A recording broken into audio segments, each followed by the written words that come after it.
Channel. நம்ம இன்றைக்கி பார்க்க போகிறது எண்ணெய் கத்திரிக்காய் போட்ட புளிக்குழம்பு தாங்க பார்க்க போகிறோம். எண்ணெய் கத்திரிக்காய் குழம்பு தான் பார்க்க போகிறோம். இதுக்கு நம்ம தேவையான பொருட்கள் என்னென்னு பார்க்குறதுக்கு முன்னாடி வீடியோவை சப்ஸ்கிரைப் பண்ணுங்கள், பெல் ஐக்கானை கிளிக் பண்ணுங்கள். அப்போ தான் நான் ரெகுலராக போடுற வீடியோஸை உங்களால் பார்க்க முடியும். இப்போ வாங்க வீடியோக்குள்ளே போயிடலாம். நான் ஆனியனும் தக்காளியும் நறுக்கி வச்சுருக்கேங்க. கத்திரிக்காவை ஃபுல்லாக நறுக்காமல் முக்கால்வாசி பதம் நறுக்கிட்டு அதை தண்ணிக்குள்ளே போட்டு வச்சுருங்க. தண்ணிக்குள்ளே போட்டு வச்சுட்டிங்க, உள்ளே பூச்சி இருக்கா அதான்னு பார்த்துக்கோங்க. பார்த்துட்டு கட் பண்ணிவிட்டு தண்ணிக்குள்ளே போட்டு வச்சுக்கோங்க. இப்போ நான் ஒரு கடாய் வச்சுருக்கேன். கடாயில் எண்ணெய் ஊற்றிருக்கேன். இப்போ இந்த எண்ணெயில் 1 ஸ்பூன் அளவுக்கு சீரகம் போட்டுக்கலாம், 1 ஸ்பூன் அளவுக்கு மிளகு போட்டுக்கலாம். இது ரெண்டும் லேசாக பொரியட்டுங்க. லேசாக ஒரு லைட்டாக அந்த மிளகு லேசாக வெடிக்க ஆரம்பிக்கும், அது வரைக்கும் லேசாக வச்சுக்கோங்க. பச்சையாக விட்றாதீங்க, கொஞ்சம் லேசாக பொரியட்டும். பொரிஞ்சதுக்கப்புறம் நான் ஒரு கை அளவுக்கு வெள்ளைப்பூடு உரித்து வச்சுருக்கேன். அந்த வெள்ளைப்பூடை சேர்த்துக்கலாம். சின்ன வெங்காயம் நறுக்கி வச்சுக்கோங்க. பெரிய வெங்காயம் வேண்டாம், டேஸ்ட்டாக இருக்காது. சின்ன வெங்காயம் தான் நல்லாயிருக்கும். இப்போ சின்ன வெங்காயம் நல்லா செவக்கிற அளவுக்கு வதக்கிக்கோங்க. நல்லா வதங்கட்டும், நல்லா ப்ரௌன் கலரில் வரணும். வந்ததுக்கப்புறம் நான் ஒரு 2 தக்காளியை பொடிசு பொடிசாக கட் பண்ணி வச்சுருக்கேன். பெரிய சைஸ் தக்காளியை கழுவிட்டு பொடிசு பொடிசாக கட் பண்ணி வச்சுருக்கேன். அதையும் நம்ம சேர்த்துக்கலாம். அதையும் போட்டு நல்லா வதக்கிக்கோங்க. அதுவும் நல்லா ஆனியனோடு சேர்ந்து நல்லா வதங்கி வரட்டும். நல்லா ஒன்றோட ஒன்று சேர்ந்து வதங்கி வரணுங்க. வதங்கினதுக்கப்புறம் வீட்டிலே அரைச்ச மிளகாப்பொடி நான் ஒரு 2.5 ஸ்பூன் அளவுக்கு சேர்த்துக்கிறேன். காரத்துக்கு அது ஒன்று தாங்க. மல்லிப்பொடி 2.5 ஸ்பூன் சேர்த்துக்கிறேன். சேர்த்துட்டு நல்லா வதக்கி விட்டுக்கோங்க. வதக்கிட்டு இந்த மிளகாப்பொடி அந்த எண்ணெயில் லேசாக வதங்குச்சுன்னா போதும், பச்சை வாடை அடிக்காமல் இருக்கும். அதுக்காக தான் லேசாக போட்டு பிரட்டிக்கிறது. இப்போ தேங்காய் சேர்த்துக்கலாம்.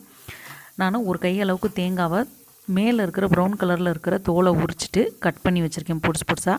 அதையும் லேசாக வதக்கி விட்டுக்கலாம்.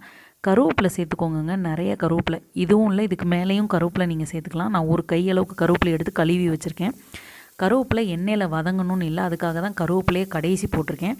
நீங்கள் ஃபஸ்ட்டே போட்டிங்கன்னா எண்ணெயில் பொரிஞ்சிருச்சுன்னா அந்த கருவேப்பிலையில் உள்ள சத்தெல்லாம் போயிருங்க.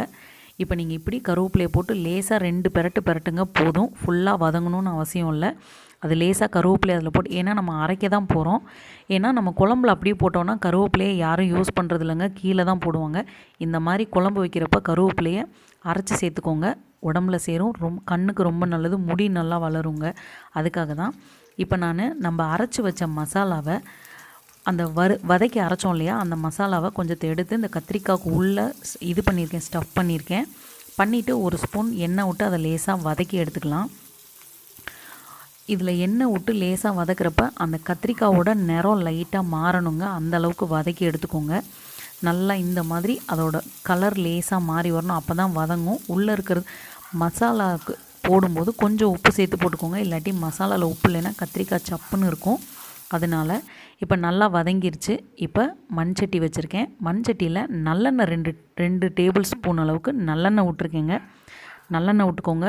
இந்த குழம்புக்கு, எண்ணெய் கத்திரிக்காய் குழம்புக்கு நல்லெண்ணெய் தான் விடணும், ரொம்ப நல்லாயிருக்கும். இப்போ வெந்தயம் 1 ஸ்பூன் போட்டிருக்கேன், சீரகம் 1 ஸ்பூன் போட்டிருக்கேன், கடுகு தாளிக்கிறதுக்கு போட்டிருக்கேன். இது நல்லா பொரியட்டும். பொரிஞ்சதுக்கப்புறம் ஆனியன் சேர்த்துக்கலாம். ஆனியன் நல்லா வதங்கணுங்க, ப்ரௌன் கலரில் வதங்கணும். வதங்கினதுக்கப்புறம் நம்ம அரைச்சி வச்ச மசாலாவை சேர்த்துக்கலாம். கொஞ்சம் கொஞ்சமாக நம்ம அரைச்சி வச்ச மசாலாவை சேர்த்து நல்லா கிளறிக்கோங்க.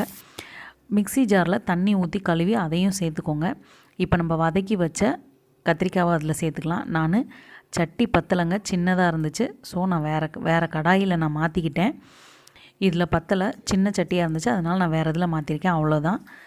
இப்போ அதே இது தாங்க, கொஞ்சம் தண்ணி விட்டுருக்கேன், கொஞ்சம் தண்ணி ஊற்றிருக்கேன். கெட்டியாக இருந்துச்சு, அதனால் கொஞ்சம் தண்ணி ஊற்றிருக்கேன். பெருங்காயம் கொஞ்சம் போட்டிருக்கேன். நான் ஒரு எலுமிச்சம்பழம் சைஸில் புளி ஊற வச்சுருந்தேன். அந்த புளியை கரைச்சி ஊற்றிக்கலாம். புளி கொஞ்சம் லாஸ்ட்டாகவே ஊற்றுங்க. இல்லைன்னா ஃபஸ்ட்டே தனியாக புளியை கொதிக்க வச்சு ஊற்றிக்கிட்டிங்கன்னா புளியோட பச்சை ஸ்மெல் இருக்கவே இருக்காதுங்க. இது புளி கரைச்சி ஊற்றுனதுக்கப்புறம் அட்லீஸ்ட் ஒரு 10 நிமிஷமாவது அது கொதிக்கணும். அப்போ தான் புளி பச்சை வாடை போகும். நல்லா கொதிக்க விட்ருங்க. இந்த மாதிரி கொதித்து நல்லா தண்ணி ஊற்றிருந்தோம் பாருங்கள், நல்லா கெட்டியாக வந்துருச்சு, கொழப்பாயிருச்சு. இந்த மாதிரி வந்ததுக்கப்புறம் அதில் நம்ம கொத்தமல்லி கருவேப்பிலை சேர்க்கணுன்னா நீங்கள் சேர்த்துக்கோங்க. நான் கருவேப்பிலை சேர்க்கல, கொத்தமல்லி மட்டும் சேர்த்துருக்கேன். இது ஆப்ஷனல் தாங்க, வெல்லம் போடுறது. வெல்லம் புளிக்குழம்புல வெல்லம் போட்டு சாப்பிட்றவங்க ஒரு சிலருக்கு பிடிக்கும், ஒரு சிலருக்கு பிடிக்காது. பிடிக்காதவங்க ஸ்கிப் பண்ணிடுங்க. லாஸ்ட்டாக இந்த மாதிரி கொஞ்சம் வெல்லம் சேர்த்துக்கிட்டிங்கன்னா கலர் நல்லா சேஞ்ச் ஆகி வரும், நல்லா டேஸ்ட்டாகவும் இருக்கும். வீடியோ பிடிச்சிருந்தால் லைக் பண்ணுங்கள், ஷேர் பண்ணுங்கள், சப்போர்ட் பண்ணுங்கள், சப்ஸ்கிரைப் பண்ணுங்கள். Thank you so much.